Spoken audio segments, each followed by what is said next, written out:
Leitura em áudio. Por Miguel R.C. Pela Fundação São Miguel Brasil. Conselho Regional de Contabilidade de Santa Catarina. A importância dos preceitos de governança corporativa e de controle interno sobre a evolução e a internacionalização das normas de contabilidade e auditoria. Florianópolis, SC, novembro de 2012. Conselho Regional de Contabilidade de Santa Catarina. Avenida Oswaldo Rodrigues Cabral, 1900 Florianópolis, SC 88.015-710. Fone 4830277000 e fax 4830277008. Homepage www.crcsc.org.br @CRUSCOFICIAL www.facebook.com.br Santa Catarina. E-mail crcsc@crcsc.org.br adaptado pelo Conselho Regional de Contabilidade de Santa Catarina, da edição atualizada pelo CRCRS 2010-2011. Autor: Cláudio Moraes Machado, contador e mestre em Ciências Empresariais, UFPPT.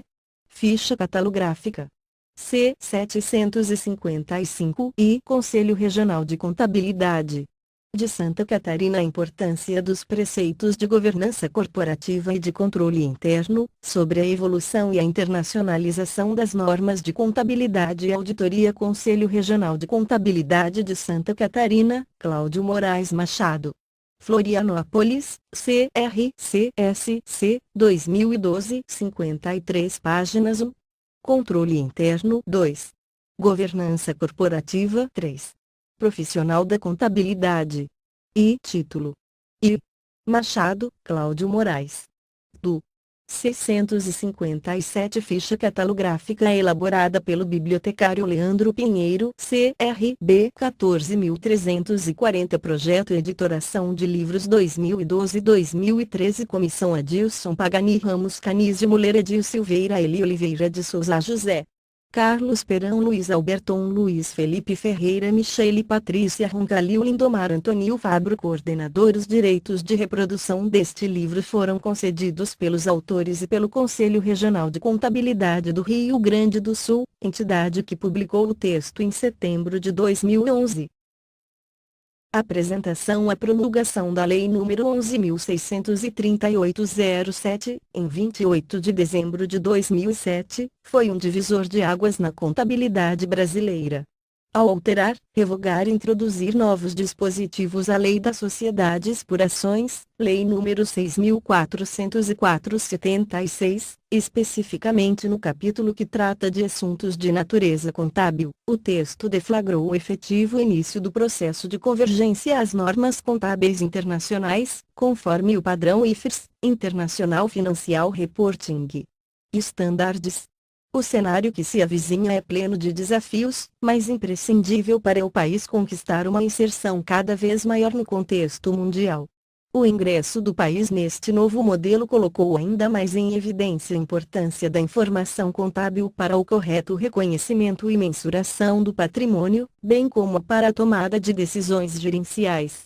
Neste sentido, o estudo, que estamos publicando, destaca a importância dos conceitos de governança corporativa e de controle interno e gerenciamento de riscos, inseridos nos novos padrões internacionais de contabilidade. Para encerrar, gostaríamos de agradecer a cessão dos direitos de reprodução desta publicação, gentilmente autorizada pelo autor, contador Cláudio Moraes Machado, mestre em contabilidade, e pelo CRC do Rio Grande do Sul, entidade que publicou o texto em setembro de 2011. Boa leitura, contador Adilson Cordeiro, presidente do CRCSC. Sumário. Introdução. 10. Controle interno e gerenciamento de riscos. 12. Introdução. 12. 2. COSO Report. O COSO. E 13. 3. COSO Erneu COSO e 13. 2. Governança corporativa. 17. 2. Introdução. 17.2.2 Princípios de governança corporativa. 18.2.3 Os mecanismos de governança. 19.2.4 A importância da governança corporativa. 19.2.5 O avanço da governança corporativa nas instituições do mercado financeiro e de capitais brasileiro. 21.2.5 Uma introdução. 21.2.5.2 Ação da CVM. 21.2.5.3 Ação dos demais supervisores do mercado brasileiro. 23.2.5.4 Adesão da Bovespa às práticas de governança corporativa. 24.2.5.5 A questão do gerenciamento de riscos. 25.3 O novo conjunto de normas brasileiras de contabilidade e auditoria. 28.3 Uma introdução. 28.3 A organização do novo conjunto de normas relativas à auditoria e asseguração. 30.3.4 Normas de auditoria e asseguração convergidas vigentes. 32.4 Aderência das NBCSTG aos preceitos do COSE de governança corporativa. 32.4 Uma introdução. 32.4 2 Aspectos básicos e algumas especificidades. 33.4 3 Exemplos de normas com foco direto em controles, riscos e governança corporativa. 34.4.3 NBCTG. 39 Instrumentos financeiros. Apresentação. 34.4.3.2 NBCTG. 40 Instrumentos financeiros. Evidenciação. 34.5 Aderência das NBCSTA aos preceitos do COSE de governança corporativa. 36.5 Uma introdução. 36.5 2 Aspectos básicos e algumas especificidades. 36.5 3 Exemplos de normas com foco direto em controles, riscos e governança corporativa. 37.5.3 NBCTA Estrutura conceitual para trabalhos de asseguração. 37.5.3.2 NBCTA 200 Objetivos do auditor independente. Condução da auditoria em conformidade com as normas de auditoria. 38.5.3.3 NBCTA 240 Responsabilidade do auditor em relação à fraude, no contexto da auditoria das demonstrações contábeis. 38.5.3.5 NBCTA 265 Comunicações de deficiências de controle interno. 41.5.3.6 NBCTA 315 Identificação e avaliação dos riscos de distorção relevante por meio do entendimento da entidade e do seu ambiente. 41.5.3.7 NBCTA 330 Resposta do auditor aos riscos avaliados. 42.5.3.8 NBCTA 500 Evidência de auditoria. 43.5.3.9 NBCTA 610 Utilização do trabalho da auditoria interna. 43.5 de março de 2010 Série 700 Relatório do Auditor Independente das Demonstrações Contábeis. 45.5 de março de 2011 NBCTA 3000 Trabalho de asseguração diferente de auditoria e revisão. 45 Conclusão. 47 Referências. 49 Introdução. Em dezembro de 2007, foi promulgada a Lei nº 11.638, complementada pela Lei nº 11.941/09, que modificaram e aprimoraram a Lei das Sociedades por ações em seus capítulos que envolvem a contabilidade dessas sociedades. As novas disposições proveram de respaldo legal e possibilitaram a implementação de processo de harmonização e de convergência das normas brasileiras de contabilidade, NBCS, às normas internacionais de relatório financeiro, International Financial Reporting Standards IFRS, exigência dos mercados globais. Os padrões internacionais, conforme o Comitê de Normas Internacionais de Contabilidade, IASB, contido em IFRS, IBRACON e ASCF, 2008, são estabelecidos dentro de objetivos em que se destaca desenvolver, no interesse público, de um conjunto único de normas contábeis globais de alta qualidade. compreensíveis e exequíveis que exijam informações transparentes e comparáveis em demonstrações financeiras e outros relatórios financeiros, para ajudar os participantes nos mercados de capital do mundo e outros usuários a tomarem decisões econômicas. Nesses mesmos objetivos, também as normas internacionais de auditoria, IAS, emitidas pelo IASB da International Auditing and Assurance Standard Board of International Federation of Accountants, IFAC, foram convergidas como normas brasileiras de contabilidade relativas à auditoria independente e asseguração. O presente trabalho estuda e evidencia como os princípios e os pronunciamentos sobre controle interno, do Committee of Sponsoring Organizations of the Trade Commission, COSO, e sobre governança corporativa, da Organização para a Cooperação e Desenvolvimento Econômico, OCDE, como entendido e divulgado pelo Instituto Brasileiro de Governança Corporativa, IBIC, estão entrelaçados e influenciaram a ação dos governos e de seus supervisores na regulamentação dos mercados, bem como as próprias entidades, mantendo-se foco especial do reflexo nos padrões e nas normas internacionais de contabilidade e auditoria. Como o processo de convergência incorporou esses possíveis avanços ao novo conjunto de normas de contabilidade no Brasil, inclusas as relativas à auditoria independente, o estudo pretende examinar se isso de fato ocorreu e se é possível concluir que as normas brasileiras de contabilidade, NBCS, realmente aderiram a esses temas de suma importância para uma nova visão das empresas e demais entidades. Em busca de um mundo em que os mercados sejam mais transparentes, justos e democráticos. Controle interno e gerenciamento de riscos. Uma introdução. Inicialmente, cabe realçar o que é o controle interno, conceituado em 1971 pelo Instituto Americano de Contadores Públicos Certificados, AICPA. O controle interno compreende o plano de organização e o conjunto coordenado de métodos e medidas adotados pela entidade, para proteger o seu patrimônio, verificar a exatidão e a fidedignidade de seus dados contábeis, promover a eficiência operacional e encorajar a adesão à política traçada pela administração.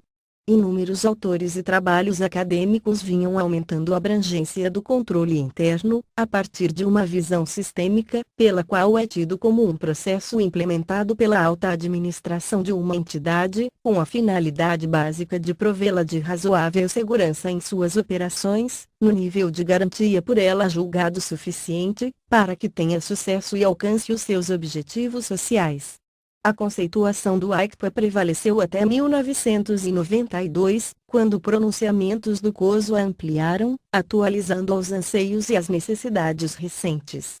O COSO é constituído pelas mais conceituadas entidades profissionais da contabilidade, ligadas aos mercados norte-americanos, com grande influência das grandes empresas de auditoria, tendo substituído um comitê contra fraudes, então existente, e passando, assim, a atualizar a abrangência do foco contábil e de gestão empresarial do controle interno. Para tanto, dois pronunciamentos se notabilizaram, o COSO Report, conhecido como COSO-I, e o COSO-ERM, ou COSO-I. O primeiro com foco no controle interno contábil, e o segundo ampliando o processo da metodologia, para a gestão das entidades, em especial no que tange aos riscos que as envolvem. Concernente ao risco, elemento sempre presente em tudo o que se refere a controle interno, a sua definição clássica é a possibilidade de ocorrência de um evento adverso para uma determinada situação esperada. O estudo da mensuração de risco, com o surgimento de modelos matemáticos a partir da previsibilidade de ocorrência de eventos adversos, alcançando a probabilidade de tais circunstâncias, ou seja, de sua estimativa, resultou na gestão do risco. A gestão do risco corporativo é muito ampla, pois ele pode ter origem interna ou externa à entidade ou grupo de entidades e ser dividido em várias espécies, como o risco de liquidez, de mercado, operacional, entre outros. Os grandes fóruns mundiais de mercados financeiros e de capitais passaram a dar muita importância a tudo que se relaciona ao risco, especialmente no que concerne a fraudes, a prática de lavagem de dinheiro, de recursos advindos de práticas criminosas, e de riscos sistêmicos, que podem contaminar mercados de forma sobremaneira prejudicial. 2 Coso Report. O Coso Report, o primeiro pronunciamento sobre controle interno, é um modelo de metodologia para estruturar e avaliar um sistema de controles internos integrados, com uma postura de identificar, detectar e reagir aos riscos de um negócio, estes com foco nos aspectos financeiros e na finalidade de transparência e adequação das demonstrações contábeis. Por esse motivo, foi também denominado Coso Contábil, eis que é adequado à prestação de contas da administração da entidade, indispensável para a sua transparência, bem maior dos acionistas e da sociedade.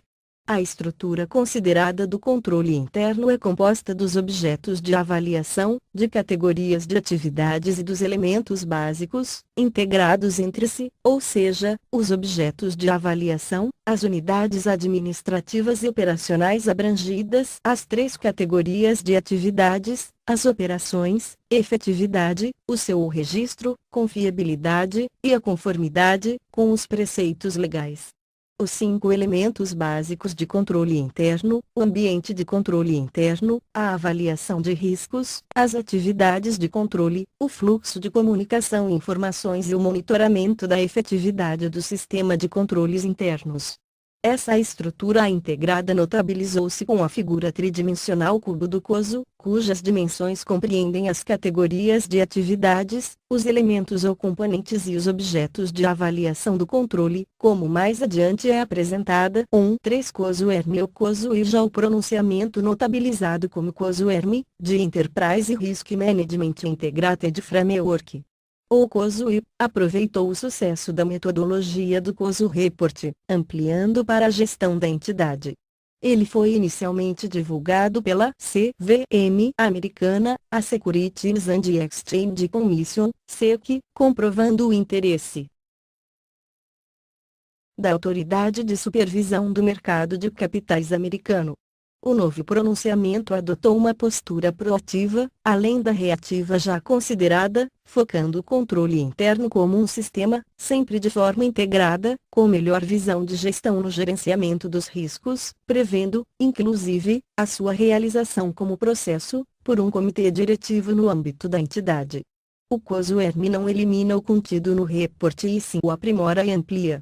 O processo Coso ERM amplia o contexto de uma forma geral, ou seja, os objetivos de controle interno em uma entidade, considerando-a pela sua efetiva estrutura, se por departamentos ou unidades de negócios ou se por grupo econômico de várias empresas, com subsidiárias, filiais, ou ainda se tem mais de um negócio efetivamente segmentado, etc. As categorias de atividade são acrescidas da referente à estratégia e são agregadas ao próprio novo conceito de controle interno, como se demonstra adiante, e os elementos básicos de controle interno passam a dar maior importância à gestão de riscos, mudando de 5 para 8 elementos, como abaixo é demonstrado, identificado segundo a origem, Coso I ou I. 1. Ambiente interno de controle, Control Environment. Coso I é a cultura de controle interno da entidade, na qual o controle é efetivo, quando as pessoas conhecem as suas responsabilidades, os limites de autoridade e consciência, competência e comprometimento de fazerem o que é certo e de maneira correta. Envolve competência técnica e compromisso ético, em que a postura da alta administração, pelo exemplo, é fator determinante da criação deste valor, em código de ética e conduta profissional.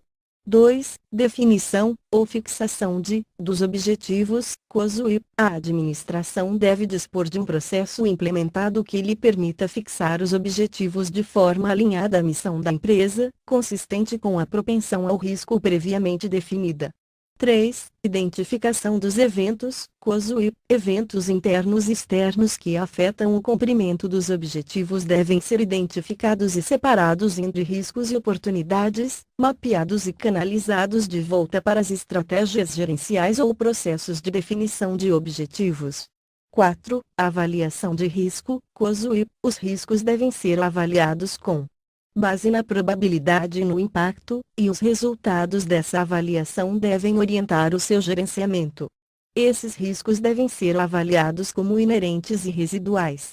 5. Respostas ao risco, COSUI. A gerência deve estabelecer as regras de gerenciamento, aceitando, reduzindo, partilhando ou evitando os riscos e desenvolvendo ações para alinhar o seu gerenciamento à propensão de risco previamente explicitada.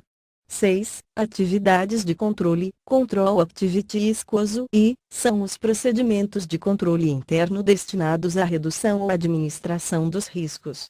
Podem ser de caráter preventivo ou detecção, ou de ambos, sendo os mais conhecidos, a, de prevenção, segregação de funções, normatização interna, alçadas de autoridade ou de responsabilidade, b, de detecção, conciliações, revisões de desempenho e c, de prevenção e detecção, segurança física e por sistemas informatizados. 7. Informação e comunicação, Information e Communication.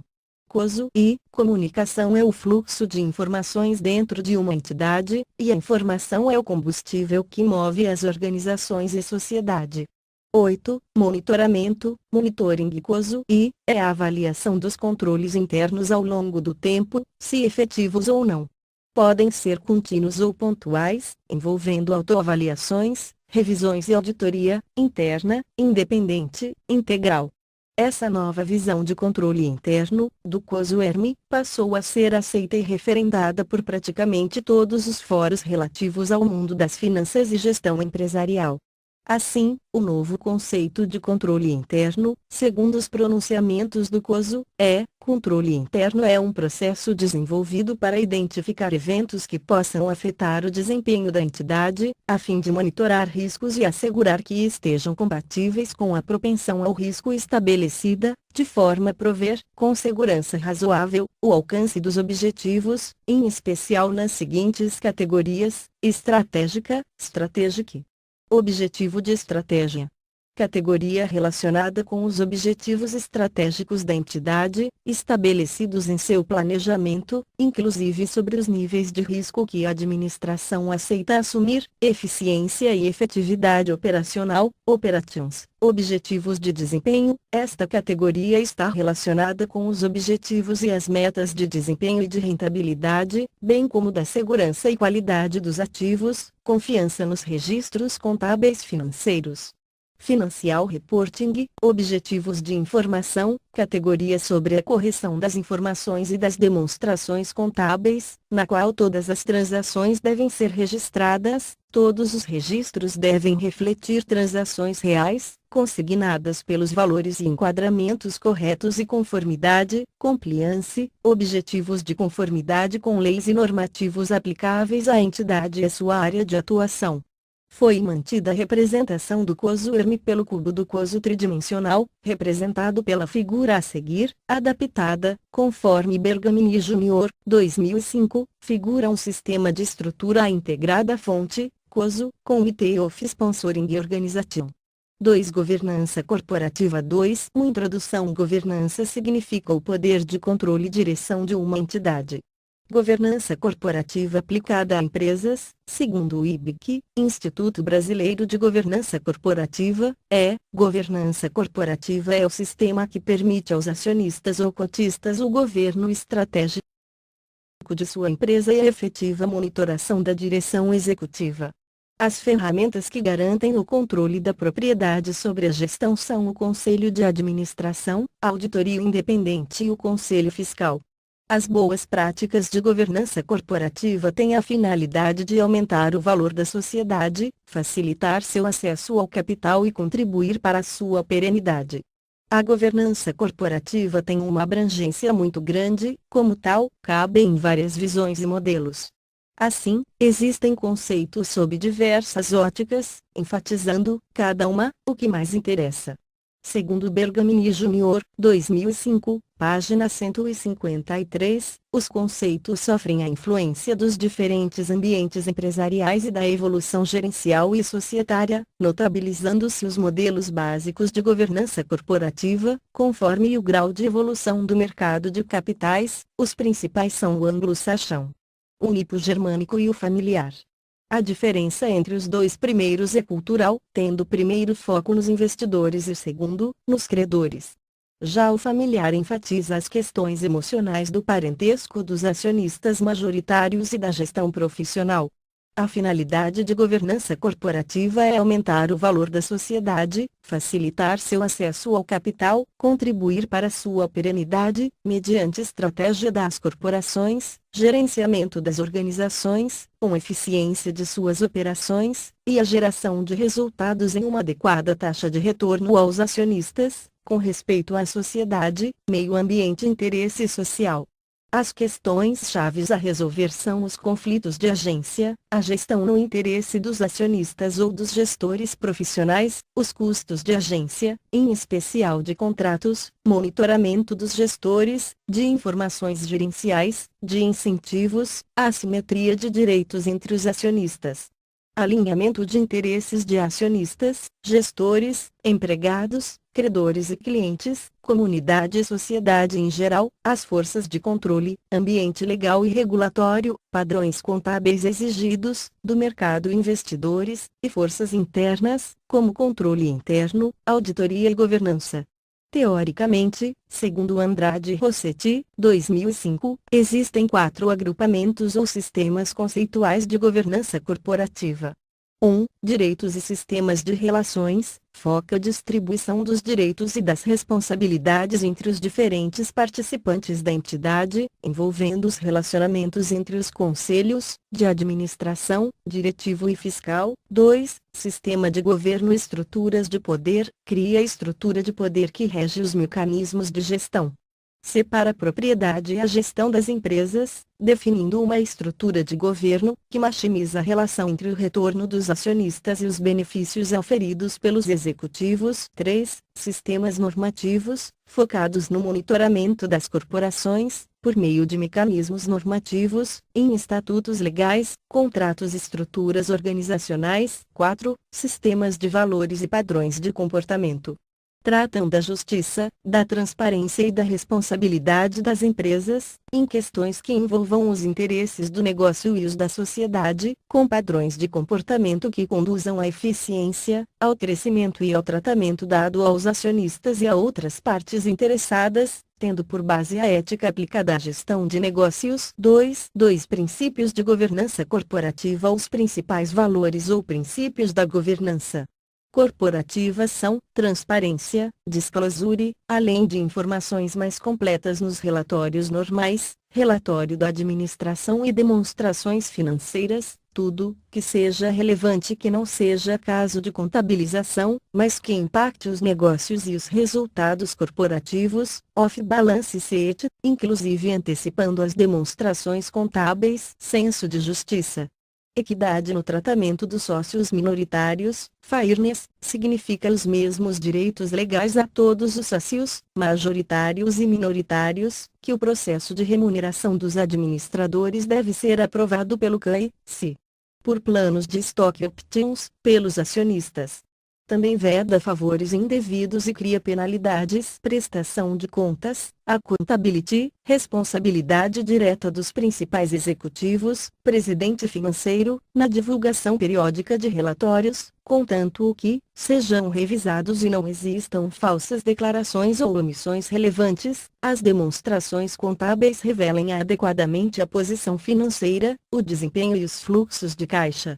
Os auditores independentes e o comitê de auditoria recebam todas as informações sobre deficiências, mudanças e mesmo de fraudes, se for o caso, e os controles internos existentes sejam adequados, dos quais são responsáveis diretos: conformidade no cumprimento de princípios e regras, compliance, cumprimento de leis e regulamentos vigentes e adoção de um código de ética para a entidade. em especial para seus principais executivos, com inclusão obrigatória de regras para o conflito de interesse e divulgação de informações. 2. 3. Os mecanismos de governança. A governança corporativa se faz por meio de um sistema eficiente de mecanismos internos e externos, capaz de mitigar os problemas de agência ou de interesses de acionistas e executivos, bem como de riscos em geral, agregando valor pelo aprimoramento do processo decisório das entidades. Os mecanismos internos são a adequação das funções e competências da alta administração das empresas, ou seja, dos conselhos de administração, diretoria executiva e conselho fiscal, todos devidamente assessorados por comitês específicos, como os de planejamento estratégico, operacionais e, grande novidade, de auditoria, este último com foco no controle interno, gerenciamento de riscos, auditoria independente interna.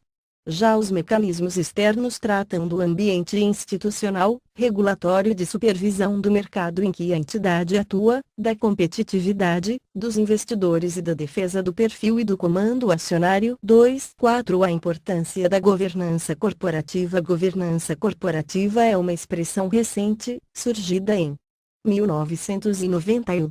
Foi criada pela OCDE e é vista por ela, pelo FMI, pelo Banco Mundial e pelo G7 como uma sólida base para o crescimento econômico, a integração global dos mercados e o controle dos riscos dos investimentos nas empresas. Constitui um dos instrumentos determinantes do desenvolvimento sustentável, em suas três dimensões: a econômica, a ambiental e a social. Andrade, Rossetti, 2005. A governança corporativa globalizou-se e tem como um dos pontos altos, além da adoção pelos maiores fóruns econômicos mundiais, a sua consideração, assim como o pronunciamento COSO Report. Na legislação norte-americana, aprovada para fazer frente aos escândalos financeiros, a conhecida Lei Sarbanes-Oxley. Muito importante é a instituição de um comitê de auditoria, com a finalidade de assessorar o Conselho de Administração sobre todos os temas que envolvem governança e atuar especialmente sobre auditoria, controle interno e transparência. Bergamini Jr., 2005, página 150, revela que pesquisa desenvolvida pela IFAC sobre o sucesso e o insucesso de empresas em 10 países revelou que somente uma boa governança não garante o sucesso empresarial, mas que uma governança fraca contribui para a destruição de empresas. A pesquisa revelou 4 fatores determinantes do sucesso empresarial, dos quais 3 referiam-se a práticas de governança corporativa e 1 a de controles internos. 1. A atitude da alta administração na formação da cultura da empresa.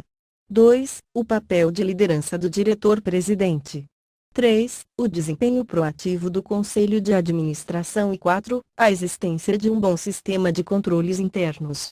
É imperativo destacar que, na atualidade, os preceitos de controle interno e gerenciamento de riscos estão integralmente inclusos nas boas práticas de governança corporativa. É impensável falar em governança se não houver sistemas de controle interno e de gerenciamento de riscos efetivamente implantados em efetivo funcionamento, o que leva à conclusão de que a contabilidade e a auditoria são partes integrantes desse contexto, pois, sem informações contábeis corretas, de qualidade, e asseguradas por uma auditoria adequada, tais sistemas não seriam confiáveis. 2. 5. O avanço da governança corporativa nas instituições do mercado financeiro e de capitais brasileiro. 2. 5. Uma introdução no Brasil, segundo Andrade e Rossetti, 2005, a partir dos anos 1990, com o retorno da prevalência do regime democrático e republicano. Apesar dos percalços e atos falhos que se repetem, amainaram-se a radicalização ideológica e o nacionalismo com protecionismo acerbado, favorecendo um ambiente de aceitação de melhores práticas societárias em geral, estratégicas, operacionais, financeiras, etc., também incentivados pelo aumento da concorrência, que importa em desafios, riscos e oportunidades, em um mercado globalizado. Assim, mesmo com as dificuldades de um regime democrático ainda incipiente, os estrategistas governamentais promoveram a inserção competitiva do país no mundo globalizado, ocorrendo um processo de abertura ao mercado internacional, a desestatização de empresas e negócios de interesse público, que pudessem ser mais bem administrados por empreendedores, que detivessem competência e capital, para melhor atender a sociedade. Terminando com monopólios e reservas de mercado de alguns itens, como a indústria automobilística, e reformas, buscando a modernização institucional, detendo o governo autoridade regulatória e fiscalizadora, mediante a supervisão dos mercados, apesar das deficiências ainda existentes. Na busca de socialização, abertura e avanço do mercado de capitais, o surgimento da governança corporativa foi uma dádiva para as mentes pensantes desse processo todo, em especial dos supervisores dos mercados nacionais. 2.5.2 Ação da CVM. Os marcos legais e as recomendações da CVM, principalmente pelo fato de sua missão e de os objetivos legais estarem em linha com os princípios de governança corporativa. E agora impulsionada pelas mudanças da Lei das Sociedades Anônimas, em 2001 e pelas leis N.O. sobrescrito S. 11.638, 0711, 94.109, e do Código Civil, em 2003. Aprimoraram novos dispositivos reguladores, como redução do limite de emissão de ações preferenciais e dos direitos dos titulares, competência da Assembleia Geral dos Acionistas, composição, funcionamento e competências dos conselhos, fiscal e de administração, composição e eleição da diretoria executiva. Acordo de acionistas, alienação de controle das companhias abertas, arbitragem e solução de conflitos internos, implantação de normas nacionais de contabilidade, harmonizadas com padrões internacionais. A CVM incentivou a adoção da governança corporativa pelas companhias de capital aberto, divulgando cartilha com recomendações específicas para assembleias, estrutura acionária, proteção a minoritários, conselho de administração, conselho fiscal, auditoria e demonstrações financeiras.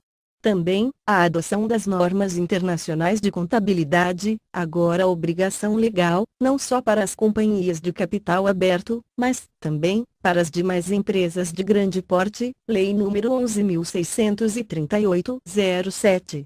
Dentre esses novos regulamentos, a Instrução CVM-N 480, de 7 de dezembro de 2009, obriga a todas as sociedades emissoras de valores mobiliários, para negociação em mercados regulados no Brasil, além do prévio registro na CVM, o cumprimento de informações periódicas. 1. Formulário cadastral. 2. Formulário de referência. 3. Demonstrações financeiras. 4. Formulário de demonstrações financeiras padronizadas, DFP. 5. Formulário de informações trimestrais, ITR. Destas exigências, cabe destacar que foi acrescido em relação à norma anterior o formulário de referência. Ele deve ser entregue em meio magnético, anualmente, ficando disponível no site da CVM, ou a qualquer momento, quando do pedido de registro de distribuição pública de valores mobiliários, de qualquer alteração na administração, no controle, no capital e de outras circunstâncias relevantes. O conteúdo do formulário de referência exige notícias que favorecem substancialmente a transparência das empresas, como as abaixo descritas, as informações financeiras que reflitam as 3 últimas demonstrações contábeis anuais e outras, se o caso, contendo ainda, quaisquer eventos subsequentes que as alterem, bem como a política de destinação dos resultados e distribuição efetuada, a classificação da dívida por tipo, garantia real, flutuante e quirografária, e por prazo. Os fatores de risco que possam influenciar a decisão de investimentos e eventuais expectativas com relação a eles, a descrição dos processos judiciais que não estejam sob sigilo e que sejam relevantes para os negócios, inclusive daqueles cujas partes contrárias sejam administradores ou controladores ou investidores, atuais ou anteriores, e outros, a descrição dos principais riscos de mercado, a política de gerenciamento adotada. seus objetivos, estratégias e instrumentos e alterações significativas nestes itens, os comentários dos diretores sobre as condições financeiras, patrimoniais, de estrutura de capital, capacidade de pagamento, fontes de financiamento, níveis de endividamento, resultados e outros itens relevantes e mudanças significativas ocorridas, inclusive qualquer fato que não esteja evidenciado nas demonstrações financeiras, informes da Assembleia Geral e da Administração, estruturas administrativas, regras, políticas e práticas, inclusive com identificação das pessoas que compõem a diretoria executiva, os conselhos de administração e fiscal com currículos, relacionamentos e outros informes, inclusive a remuneração desses administradores e os recursos humanos disponíveis, a política de divulgação de informações e os negócios extraordinários. 253.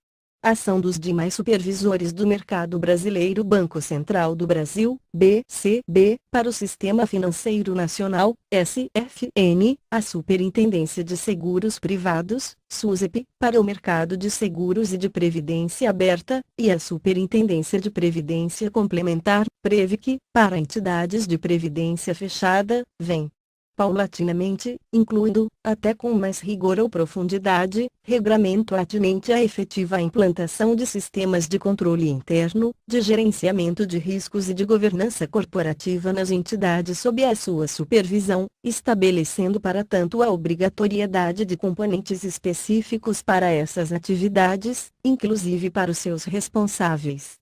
Para as empresas de maior porte, foi definida a obrigatoriedade de instalação de comitês de auditoria, com atribuições definidas. Devem ser ligados diretamente aos respectivos conselhos de administração. As demais entidades reguladoras e supervisoras dos diversos segmentos específicos do mercado econômico nacional, como as agências de regulação, Anatel, Anael, etc., também passaram a seguir o mesmo caminho.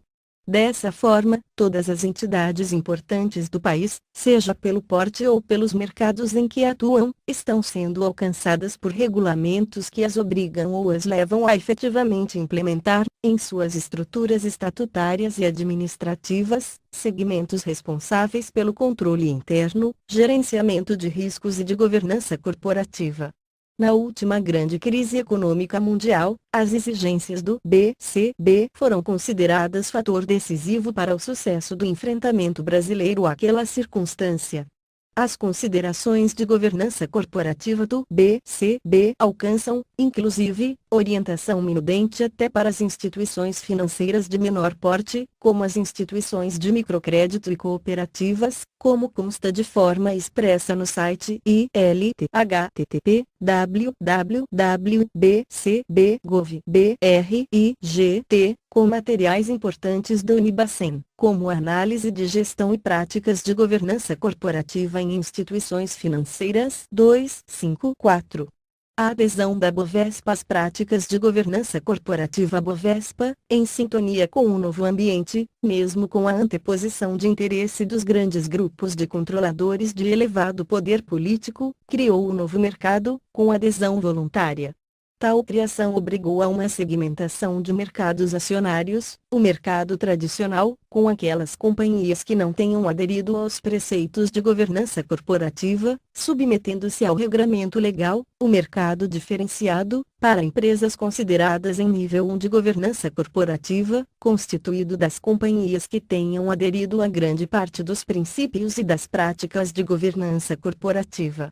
Como estabelecido pelo IBIC, o mercado diferenciado, para empresas consideradas em nível 2 de governança corporativa, aquelas que, além do exigido para as de nível 1, também elaboram e divulgam as demonstrações financeiras pelos padrões internacionais de contabilidade e demais requisitos de governança corporativa, como o de direito de voto dos detentores de ações preferenciais, o novo mercado.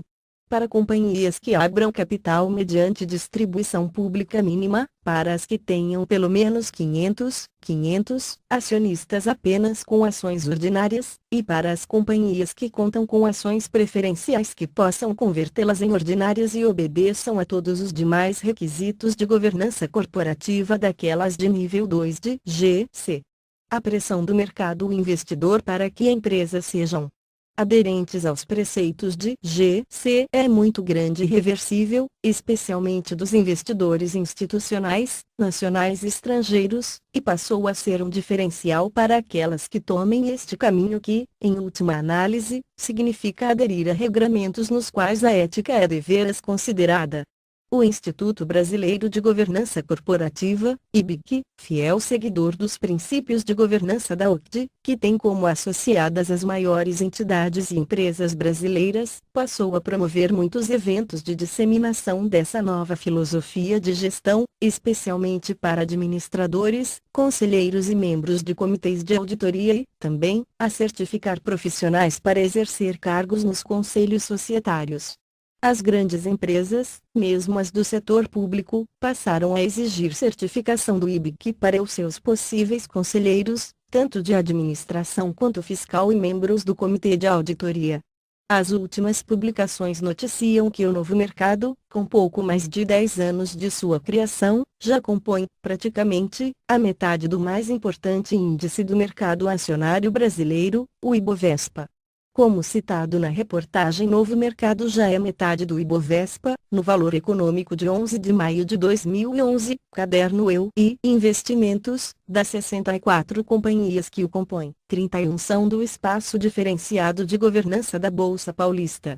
Na mesma edição do Valor Econômico, constou também reportagem intitulada Conceito de Governança Evolui Mais que o Segmento, sobre recente documento emitido pela União Europeia, o Green Paper sobre Governança Empresarial, que traz questões ligadas à gestão dos negócios.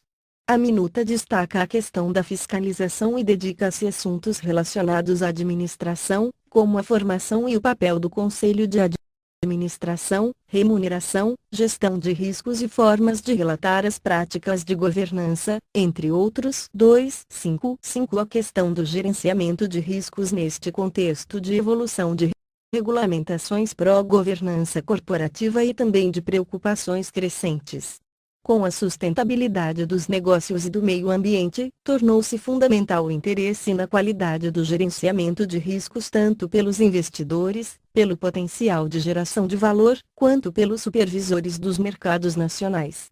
O gerenciamento de riscos corporativos é mote para inúmeros artigos e obras, destacando-se, pela objetividade e praticidade, o Guia de Orientação para Gerenciamento de Riscos Corporativos do IBC, no qual se destaca a definição de risco. O termo risco é proveniente da palavra risico ou risco, em latim, que significa usar, todare, em inglês.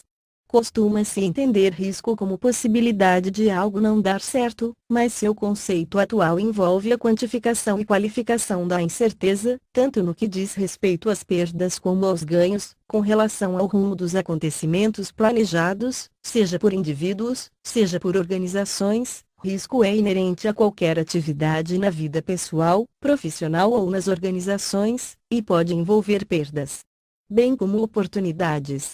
Em finanças, a relação risco-retorno indica que quanto maior o nível de risco aceito, maior o retorno esperado dos investimentos. Esta relação vale tanto para os investimentos financeiros como para os negócios, cujo retorno é determinado pelos dividendos e pelo aumento do valor econômico da organização.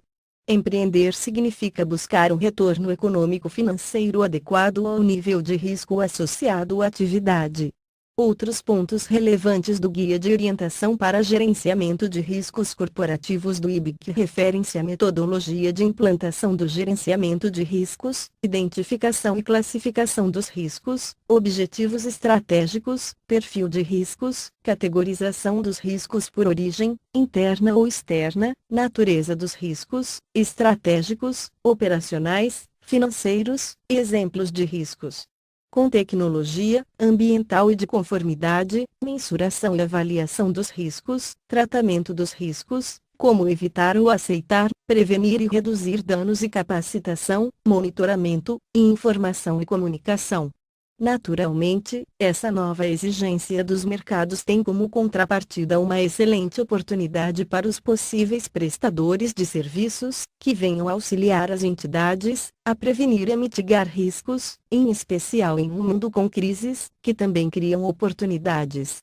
Assim, surgem oportunidades com esse tema, mediante, inclusive, ferramentas sofisticadas, para identificar e gerenciar os fatores de risco e as possíveis oportunidades de negócios. Sobre esse tema, manifestou-se com propriedade Juarez Lopes de Araújo, sócio-líder da área de consultoria em gestão de riscos empresariais da Deloitte. A inteligência em riscos pressupõe estabelecer uma correlação direta entre os riscos que a organização considera aceitável assumir e os seus objetivos de negócios. É preciso estar preparado para aproveitar as oportunidades e, sobretudo, capacitado a avaliar o retorno do risco de acordo com o nível de exposição a ele. Mundo Corporativo N16, Deloitte, 2007, 256. A governança corporativa em empresas de controle familiar. A governança em empresas de controle familiar é o novo tema de grande destaque, embora ainda restrito nas sociedades anônimas, mas já com modelos bem definidos, como os dos 3 círculos. No estágio inicial, a família, a propriedade e a gestão se confundem. No estágio mais avançado, esses 3 partícipes têm suas ações e interação acertadas para adequada governança. Após, tem-se o modelo tridimensional de desenvolvimento da empresa, com adequados eixos, o da propriedade, o da empresa e o da família. Esses modelos, da Harvard Business School, são citados em obra do IBIC sobre o tema, com casos de destaque no Brasil, IBIC, 2010. 3. O novo conjunto de normas brasileiras de contabilidade e auditoria. 3. Uma introdução. Os padrões internacionais de contabilidade e auditoria não poderiam desconsiderar essa nova exigência dos mercados internacional e nacional, e seus novos regulamentos estão substancialmente influenciados pelos princípios de governança corporativa da OCDE e pela nova visão de controle interno baseada nos pronunciamentos do COSO. As atuais normas brasileiras de contabilidade, NBC, estão estruturadas segundo o que dispõe a Resolução número 1156/09 do CFC, que adotou os mesmos padrões de elaboração e estilo das normas internacionais, com as quais foram harmonizadas e ou convergidas, em processo já em fase final de implementação. Em grande esforço da classe contábil, para as normas de contabilidade, relativas a empresas e entidades privadas, sociedades e de auditoria e asseguração. As normas relativas às entidades do setor público e demais estão em processo de implantação. As normas brasileiras de contabilidade têm a organização das normas internacionais e cada uma possui, a princípio, estrutura semelhante ao que segue. 1. Introdução a, princípio, S, básico, S, B, alcance da norma específica, C, esclarecimentos do alcance ou das características do que é tratado, se o caso, D, objetivos gerais relativos ao alcance da norma, e, definições de termos utilizados na norma. 2, requisitos de aplicação da norma, como mensuração e divulgação. 3. Anexos, adendos e apêndices à norma, relativos a esclarecimentos com orientações sobre a aplicação de alguns dispositivos, inclusive com fluxos e exemplos de operações, termos, cartas e relatórios, etc. As normas, baseadas em princípios e não em regras, são mais genéricas e abrangentes. Os esclarecimentos, orientações e exemplos que delas fazem parte entram em detalhes, quando adequados ao seu melhor entendimento, inclusive com exemplos completos de circunstâncias atinentes ao contido no preceito. Esse conjunto de normas compreende o Código de Ética Profissional do Contador, CEPC, as normas de contabilidade, gerais e do setor público, de auditoria independente e asseguração, de auditoria interna e de perícia. São também divididas em normas profissionais, NBCPS, e técnicas, NBCTS. As normas profissionais estabelecem preceitos de conduta profissional, em conformidade com o Código de Ética Profissional do Contador, e as normas técnicas são voltadas para o estabelecimento de conceitos técnicos doutrinários, de estrutura e com indicação de procedimentos técnicos a serem aplicados nas diferentes circunstâncias de trabalho em contabilidade. A atual estrutura das normas brasileiras de contabilidade, constante do quadro abaixo, é adaptada do apresentado por Longo, 2011, com as alterações das resoluções CFC 1328 e 1329 DAC 11, fonte, adaptado de Longo, 2011. Página 7. O presente artigo apanha adesão das NBCSTG geral, completas e simplificadas e as NBCS referentes à auditoria e asseguração, já convergidas aos padrões internacionais e em aplicação a partir de 2010. As normas de auditoria governamental ainda não foram emitidas. 3.2 As normas brasileiras de contabilidade geral, societária, as NBCSTG e demais normas brasileiras de contabilidade, convergidas aos IFRS, constam, rol especificamente, do site do CFC, Vice-Presidência Técnica. 3. Organização do novo conjunto de normas relativas à auditoria e asseguração. O fluxo das novas normas técnicas de asseguração de demonstrações contábeis organiza-se na sequência e na numeração das NBCS, seguindo o modelo do IFAQ, e corresponde à sua ordem natural, do que é entendido como processo de auditoria e revisão ou outros trabalhos de asseguração de informação contábil histórica. Ou seja, inicia pela norma mais abrangente, a que estabelece a estrutura conceitual, logo após, as que a complementam e apresentam os requisitos para todos os trabalhos, em seguida, aquelas que tratam do planejamento, da identificação e da avaliação, inclusive do controle interno e do tratamento dos riscos nos trabalhos, após, as com os procedimentos de obtenção de evidências suficientes e adequadas, completando as necessárias normas de formação da opinião e de relatório do auditor independente, ainda, as normas sobre casos especiais.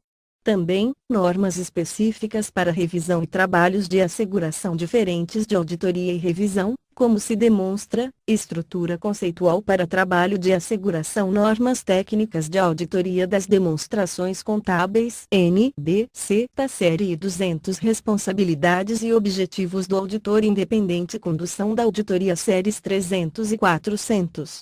Planejamento da auditoria. A avaliação dos riscos de distorções relevantes pelo entendimento do ambiente da entidade auditada e do seu controle interno e as respostas aos riscos identificados. Séries 500 e 600 Evidências e procedimentos técnicos de auditoria independentes das demonstrações contábeis. Série 700 Relatório do auditor independente das demonstrações contábeis. Série 800 Considerações especiais de auditoria das demonstrações contábeis. Normas técnicas de revisão NBC-TRS. Normas técnicas de asseguração de informação histórica NBC-TO. Quanto ao processo de auditorias, Longo, 2011, página 25, afirma: o processo de auditoria é uma atividade contínua, não sendo possível dividi-lo em fases estanques, uma vez que existem algumas atividades que ocorrem de forma permanente ao longo de todo o trabalho de auditoria, como, por exemplo, o planejamento, que deve ser reavaliado cada vez que surge uma novidade relevante, um novo risco que não havia sido identificado, uma deficiência no controle ou uma distorção. A mesma forma com a comunicação com os responsáveis pelos órgãos de governança. Essa comunicação que começa na contratação e termina quando se encerra o trabalho de auditoria. Essa característica do processo de auditoria evidenciada por Longo, realça que suas diferentes fases sejam sempre integradas e muitas vezes concomitantes, como apresentado em adaptação de fluxo pelo referido autor. Inclui também parte das 700, naquilo que se refere a estruturas de conformidade. Longo, 2011, página 7, 3, 4 Normas de auditoria e asseguração convergidas vigentes. O rol das normas convergidas vigentes, que por si só demonstram a abrangência desse novo conjunto de normas de auditoria. Está demonstrado no site do CFC 4 a aderência das NBCSTG aos preceitos do COSE de Governança Corporativa 4. Introdução às normas brasileiras de contabilidade, resultantes desse processo de convergência e harmonização com padrões internacionais, adotam, em gênero, o objetivo das normas internacionais de contabilidade, ou seja, um único conjunto de normas contábeis globais de alta qualidade, inteligíveis e exequíveis, que exigem informações de alta qualidade, transparentes e comparáveis nas demonstrações contábeis e em outros relatórios financeiros, para ajudar os participantes dos mercados de capital e outros usuários em todo o mundo a tomar decisões econômicas, IASC, Normas Internacionais de Contabilidade, 2001. Esse objetivo, como já mencionado, resultou que a utilização dessas normas constituísse uma exigência de governança corporativa, adotada pelos supervisores dos mercados financeiros de capitais e outros no Brasil, que as obrigam para todas as principais entidades supervisionadas, que compõem esses segmentos majoritários da economia nacional. A Bovespa, inclusive, exige a adoção integral dos IFRS para a inclusão de companhias de capital aberto na categoria conhecida como Novo Mercado, top line do mercado acionário brasileiro. 4. Dois aspectos básicos e algumas especificidades, como bem consta do Manual de Contabilidade Societária, da FIPECAFI, 2010, página 21-23. São características básicas das novas normas brasileiras de contabilidade. 1. São baseadas muito mais em princípios do que em regras, é a filosofia básica do IASB, obrigando a efetiva análise e julgamento profissional do que o simples cumprimento de detalhada regra ou, na falta dela, de regra que alguém criou. 2. Efetiva prevalência da essência sobre a forma, o que obriga ao maior conhecimento do profissional de contabilidade sobre a transação, inclusive o seu controle, e muda o estado de submissão a conceitos inteiramente jurídicos, para a adoção de efetivos conceitos econômicos, financeiros e contábeis. 3. São muito mais importantes os conceitos de controle, de obtenção de benefícios e de incorrência em riscos do que os de propriedade jurídica para o registro de ativos, passivos, receitas e despesas. É quase como uma extensão do item anterior, mas voltado para a efetiva análise, que suporte registros, nos quais a real transferência de controles, a posse, principalmente, os riscos sobre componentes patrimoniais e de resultados, ficam transparentemente refletidos contabilmente. 4. A contabilidade passa a ser de toda a empresa, não só do contador. A contabilidade passa a ser alimentada por diversas áreas de uma entidade, tanto no aspecto operacional quanto em avaliações, imparidades, valor justo de bens e instrumentos financeiros, diretamente acompanhados pela sua governança corporativa, direção, conselhos, comitês, resultando na ascensão do profissional contábil, já reconhecido como um executivo de maior nível nos meios empresariais. 4. 3 exemplos de normas com foco direto em controles, riscos e governança corporativa. Os aspectos que demonstram a adesão dos IFRS aos preceitos de governança, controle interno e risco estão inclusos em praticamente todo o conjunto de novas NBCSTG, de forma muito específica em algumas normas, como se exemplifica a seguir. 4.3.1 NBCTG 39 Instrumentos financeiros. Apresentação. Essa norma, de abrangente aplicabilidade, cita, objetivamente, a supremacia da essência sobre a forma. Para exemplo, reproduz-se parte do seu item 15. 15. Quando a entidade transfere um ativo financeiro, ver item 13, deve avaliar até que ponto ela retém os riscos e as recompensas da propriedade desse ativo financeiro. Nesse caso, se a entidade transferir substancialmente os riscos e recompensas da propriedade do ativo financeiro, a entidade deve desreconhecer, baixar, o ativo financeiro e reconhecer separadamente como ativos ou passivos quaisquer direitos e obrigações criados ou retidos com a transferência. Se a entidade retiver substancialmente os riscos e recompensas da propriedade do ativo financeiro, A entidade deve continuar a reconhecer o ativo financeiro 432 NBCTG 40 instrumentos financeiros. Evidenciação. Essa norma traça critérios para a efetiva transparência das DCS, inclusive de componentes resultantes de operações complexas, bem como dos riscos assumidos. 32. As divulgações exigidas nos itens 33 a 42 são focadas nos riscos decorrentes de instrumentos financeiros e como eles têm sido administrados. Esses riscos incluem tipicamente, mas não estão limitados a risco de crédito, risco de liquidez e risco de mercado. Divulgação qualitativa 33.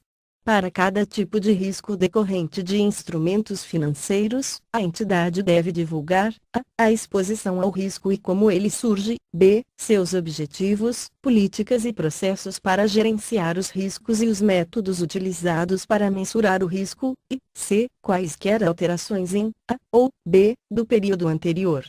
5. Aderência das NBCS aos preceitos do COSO e de governança corporativa. 5. Introdução às NBCS contém, em seu bojo, a integração com os princípios e componentes da estrutura da entidade, relativos à sua governança corporativa, aos controles internos e ao gerenciamento de risco. Essas novas normas de auditoria tomaram, por tradução da abrangência, o termo asseguração, traduzido do termo em inglês assurance, que significa dar segurança. Não é novidade, sim, a ampliação do que realmente é o trabalho dos auditores independentes, pois alcançam, além da auditoria ou da revisão de demonstrações contábeis, outros objetos, entre eles sistemas e processos, dos quais pode ser destacado o sistema de controles internos, incluso o processo de gerenciamento de riscos, como já prevê a norma NBC TAS01 estrutura conceitual para trabalho de asseguração 5.2. Aspectos básicos e algumas especificidades. As normas básicas para trabalhos de asseguração, segundo a norma conceitual, NBC TAS01, indicam os elementos básicos de um trabalho de asseguração, executado por auditor independente. 1. Relacionamento entre três partes, a parte responsável pela informação, os usuários previstos e o auditor independente. 2. Objetivo apropriado, demonstrações contábeis ou sistema de controles internos ou comportamento de governança. 3. Critérios adequados, normas brasileiras de contabilidade ou critérios do COSO ou preceitos do IBIC, respectivamente. 4. Evidências apropriadas e suficientes, provas técnicas que respaldam adequadamente a opinião do auditor. 5. O relatório de asseguração escrito de forma apropriada. A norma conceitual também estabelece as condições a que o auditor deve se submeter, especialmente os seguintes pontos essenciais: a. Princípios éticos e requisitos de independência e competência profissional para aceitação de trabalho de asseguração. B. Aplicação de norma de controle de qualidade dos seus serviços. C. A manutenção permanente de atitude de ceticismo profissional, sabendo da possibilidade de ocorrência de erros e fraudes, e d. que deve considerar a materialidade envolvida, especialmente para determinar a natureza, época e extensão dos procedimentos de obtenção de adequada evidência de auditoria. Esses aspectos importantes são ressaltados em praticamente todo o conjunto de NBCS 5.3 exemplos de normas com foco direto em controles, riscos e governança corporativa. Os aspectos que demonstram a adesão das NIAs aos preceitos de governança, controle interno e risco estão inclusos em praticamente todo o conjunto de novas NBCS TAS e de forma muito específica em algumas normas, como se exemplifica a seguir. 5.3.1 NBC TAS estrutura conceitual para trabalhos de asseguração. O item 8 exemplifica a aplicação de critérios ao objeto, uma afirmação acerca da eficácia do controle interno, resulta da aplicação da estrutura conceitual para avaliação da eficácia do controle interno, tais como os critérios, COSO ou COCO, em relação ao controle interno, objeto.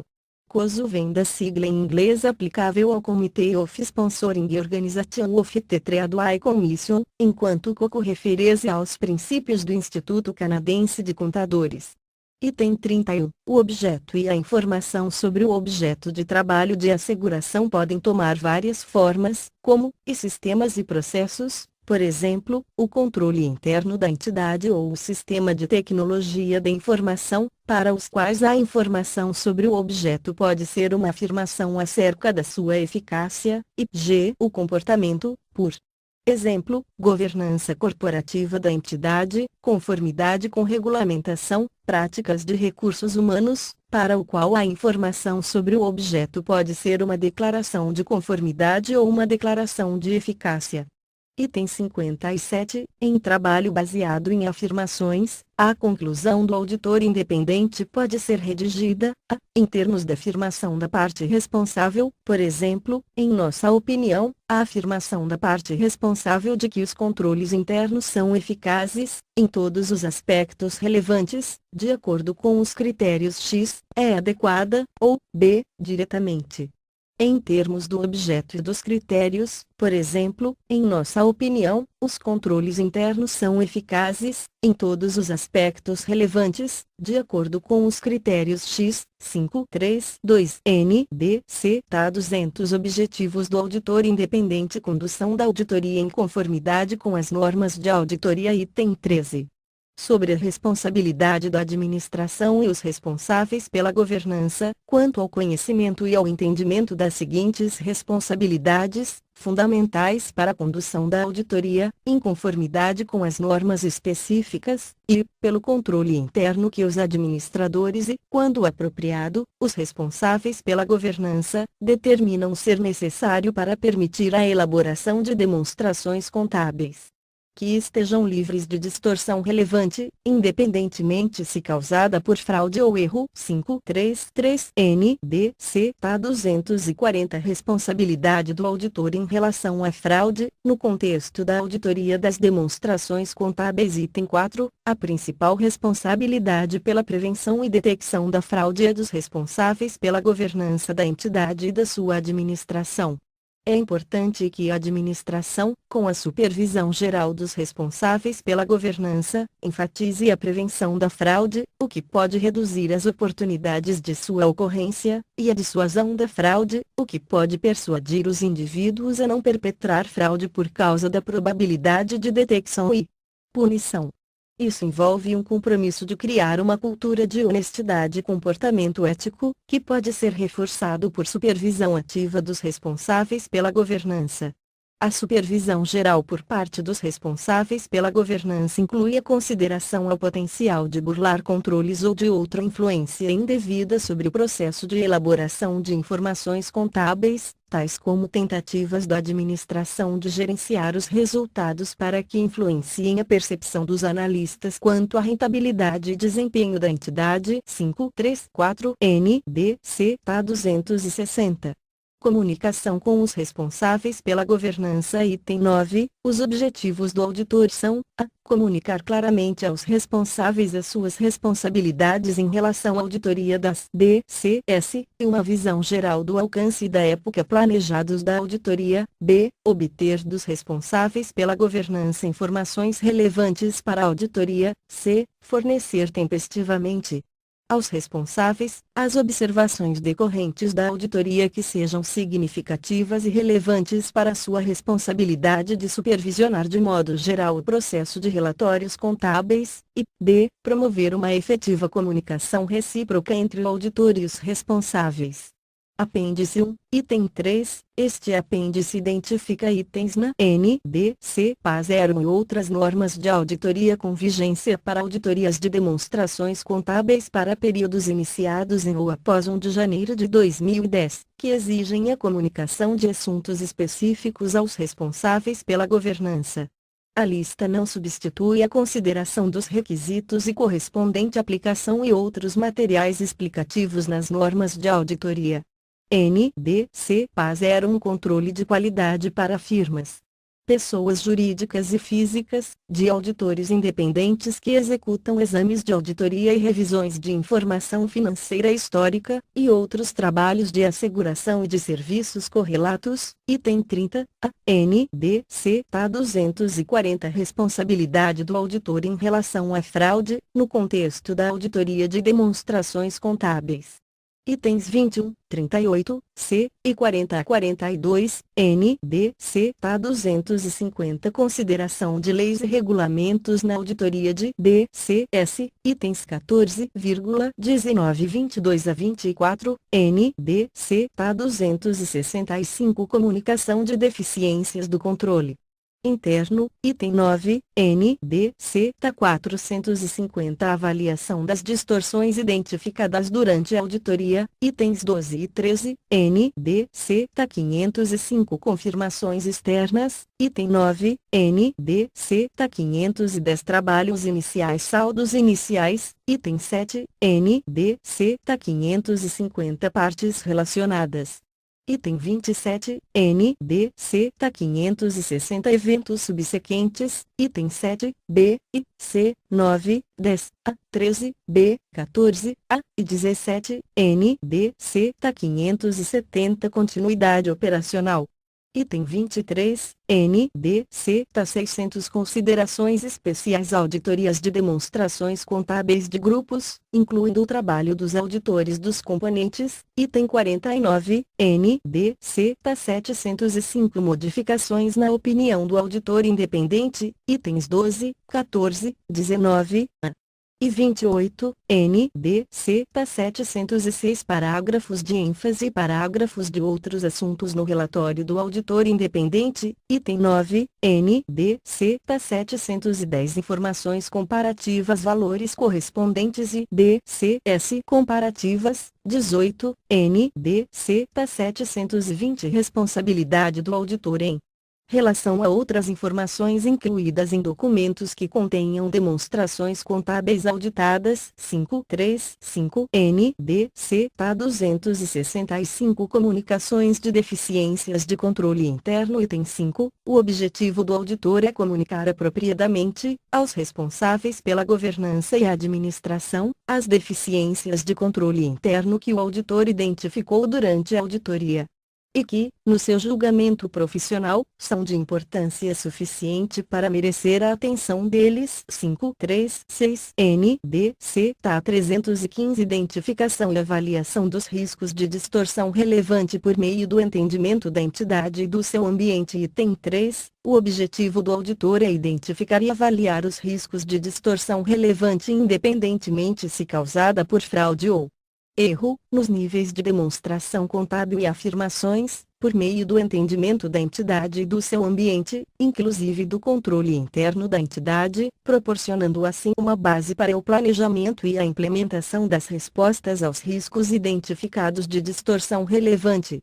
Item 4. Para fins das normas de auditoria, os termos têm os seguintes significados: risco de negócio é o risco que resulta de condições, eventos, circunstâncias, ações ou falta de ações significativas que possam afetar adversamente a capacidade da entidade de alcançar seus objetivos e executar suas estratégias, ou do estabelecimento de objetivos ou estratégias inadequadas.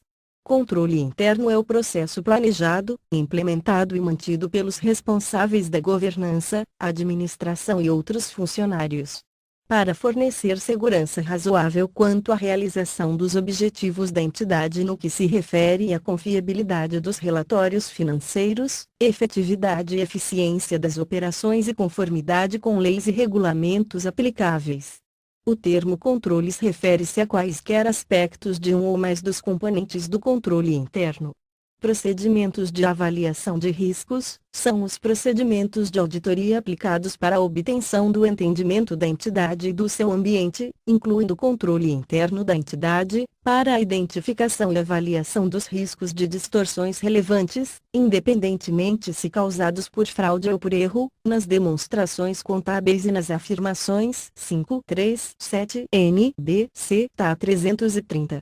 Resposta do auditor aos riscos avaliados. Item 3. O objetivo do auditor é o de obter evidência de auditoria apropriada e suficiente relacionada aos riscos avaliados de distorção relevante por meio do planejamento e da implementação de respostas apropriadas a esses riscos.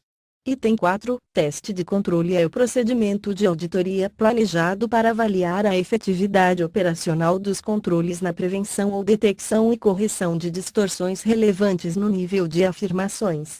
Item 7. Ao planejar procedimentos adicionais de auditoria a serem realizados, o auditor deve: a. Considerar as razões para a avaliação atribuída ao risco de distorção relevante no nível de afirmações para cada classe de transações, saldo de contas e divulgações, incluindo, e, se a avaliação de risco leva em consideração os controles relevantes, isto é, o risco de controle, exigindo assim que o auditor obtenha evidência de auditoria para determinar se os controles estão operando eficazmente, isto é, o auditor pretende confiar na efetividade operacional dos controles para determinar a natureza, época e extensão dos procedimentos substantivos. Item 8. O auditor deve planejar e realizar testes de controle para obter evidência de auditoria apropriada e suficiente quanto à efetividade operacional dos controles relevantes. Se a avaliação de riscos de distorção relevante no nível das afirmações pelo auditor inclui a expectativa de que os controles estão operando efetivamente, isto é, o auditor pretende confiar na efetividade operacional dos controles para determinar a natureza, época e extensão dos procedimentos substantivos. 538 NBC TA 500 Evidência de auditoria. Procedimentos de auditoria para obtenção de evidência de auditoria. 10. Como exigido e explicado adicionalmente pela NBC TA 315 e pela NBC TA 330, a evidência de auditoria para obtenção de conclusões para fundamentar a opinião do auditor é conseguida pela execução de: a. Procedimentos de avaliação de riscos, e b. Procedimentos adicionais de auditoria, que abrangem e testes de controles, quando exigidos pelas normas de auditoria ou quando o auditor assim escolheu. 539 NBC TA 610 Utilização do trabalho da auditoria interna. Relação entre a função de auditoria interna e o auditor independente. 3. Os objetivos da função de auditoria interna são determinados pela administração e, quando aplicável, pelos responsáveis pela governança. Embora os objetivos da função de auditoria interna e o do auditor independente sejam diferentes, os meios utilizados pela auditoria interna e pelo auditor independente para alcançar seus respectivos objetivos podem ser semelhantes. Ver item A3. Objetivo da função de auditoria interna. Ver item 3, A3. Os objetivos das funções de auditoria interna variam amplamente e dependem do tamanho e da estrutura da entidade e dos requerimentos da administração e, quando aplicável, dos responsáveis pela governança. As atividades da função de auditoria interna podem incluir um ou mais dos itens a seguir: monitoramento do controle interno. A função de auditoria interna pode receber responsabilidades específicas de revisão dos controles, monitoramento de sua operação e recomendação de melhorias. Exame das informações contábeis e operacionais.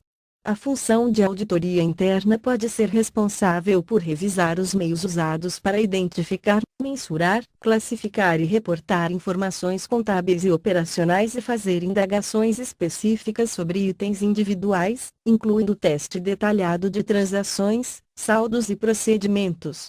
Revisão das atividades operacionais. A função de auditoria interna pode ser responsável por revisar a economia, a eficiência e a eficácia das atividades operacionais, incluindo as atividades não financeiras de uma entidade. Revisão da conformidade com leis e regulamentos. A função de auditoria interna pode ser responsável por revisar a conformidade com leis, regulamentos e outros requerimentos externos e com políticas e normas da administração e outros requerimentos internos. Gestão de risco. A função de auditoria interna pode ajudar a organização mediante a identificação e avaliação das exposições significativas a riscos e a contribuição para a melhoria da gestão de risco e dos sistemas de controle. Governança. A função de auditoria interna pode avaliar o processo de governança quanto à realização de seus objetivos de ética e valores, administração de desempenho e prestação de contas, comunicando informações sobre risco e controle para as áreas apropriadas da organização, e da eficácia e da comunicação entre as pessoas responsáveis pela governança, os auditores internos independentes e administração. 5 de março de 2010 Série 700 Relatório do Auditor Independente das Demonstrações Contábeis Item 31. O relatório do auditor independente deve descrever a auditoria, especificando que, a auditoria envolve a execução de procedimentos para a obtenção de evidência de auditoria a respeito dos valores e divulgações nas demonstrações contábeis. B. Os procedimentos selecionados dependem do julgamento do auditor, incluindo a avaliação dos riscos de distorção relevante nas demonstrações contábeis, independentemente se causadas por fraude ou erro. Nessas avaliações de risco, o auditor considera os controles internos relevantes para a elaboração das demonstrações contábeis da entidade para planejar procedimentos de auditoria que são apropriados nas circunstâncias, mas não para fins de expressar uma opinião sobre a eficácia dos controles internos da entidade.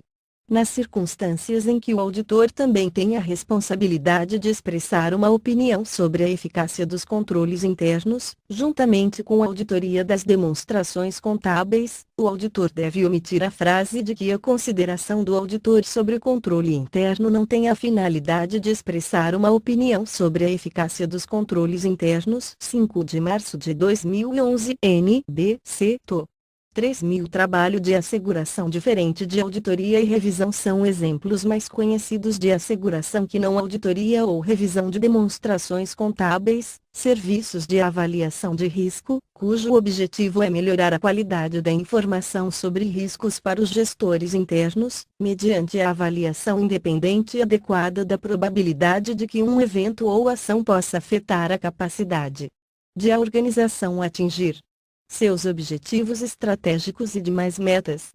Serviços de mensuração de desempenho, que objetivam a gestão financeira e não financeira, na avaliação de sua performance em termos de eficácia e eficiência atingidas. Avaliação de procedimentos de controle interno quanto ao diagnóstico de sua adequação e eficácia, bem como na formação de manual de procedimentos adequados, inclusive de compliance, ao nível de segurança que a administração entende adotar em sua gestão. Conclusão: as autoridades supervisoras dos mercados nacionais, reunidas em seus fóruns internacionais de debate, como ONC, Banco Mundial, Comitê de Basileia, FMI, OCDE, IFAC e outros, adotaram os pronunciamentos do COSO para a nova visão de controle interno e os princípios de governança corporativa, por entenderem de fundamental importância como resposta da área econômica à sociedade, em especial para as nações menos desenvolvidas. Em razão de tal adoção, emitiram deliberações nesse sentido. Passaram também a apoiar decididamente a conversão de normas nacionais de contabilidade aos padrões internacionais de contabilidade e auditoria, por estes terem evoluído em consonância com os de governança e de controle interno.